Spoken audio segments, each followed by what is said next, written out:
काय कोणती जात आहे आंब्याची? हा आपण हनुमान आंबा आपण याला म्हणतोय की ह्या जाती म्हणजे 10 ते 15 झाडं आहेत.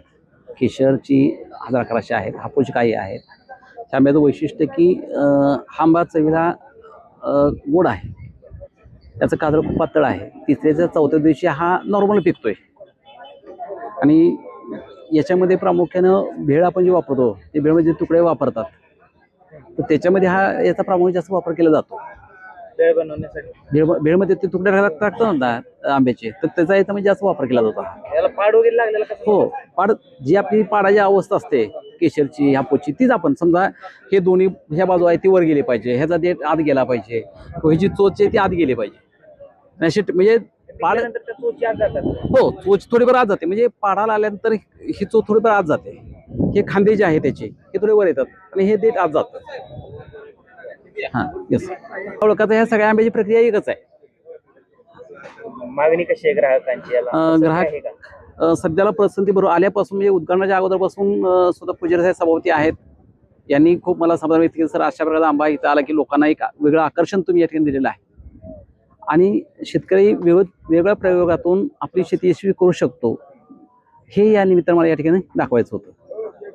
आता प्रदर्शन आंबा महोत्सवामध्ये हा आंबा ठेवला आहे.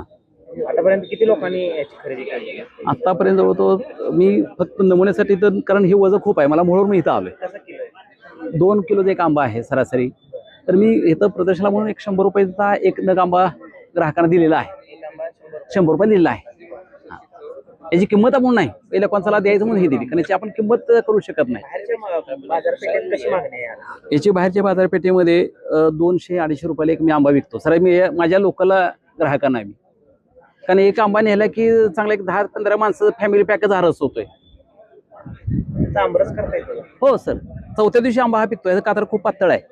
तुम्ही आता नुसतं रद्दीचे पेपर न्यायचा हा घरात ठेवायचा. नुसतं हे जरा आंबा कसा ओळखायचा पिकलेला हे जे आहे ते खाली दाबून बघायचं.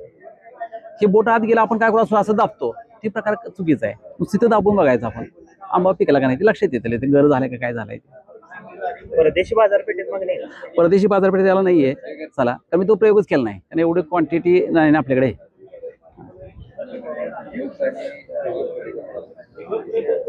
झाड लावल्यानंतर आंबा यायला किती दिवस लागते? साधारणतः ह्या झाडाला हे माझ्या वडिलांनी झाड लावलेलं आहे. एक 4थ्या-5व्या वर्षाला फळ आलं, मग पहिल्यांदा 5 आंबे आले, त्याच्यानंतर 10, आता सरासरी 100 ते 150 आंबे एका झाडाला येतात. आणि एक आंबा एकट्याला पण आडीतून काढावा लागतो. ती 10 फुटाचा बांबू असतो, ती आडीमध्ये एकच वजनाला लवकर झेपत नाही.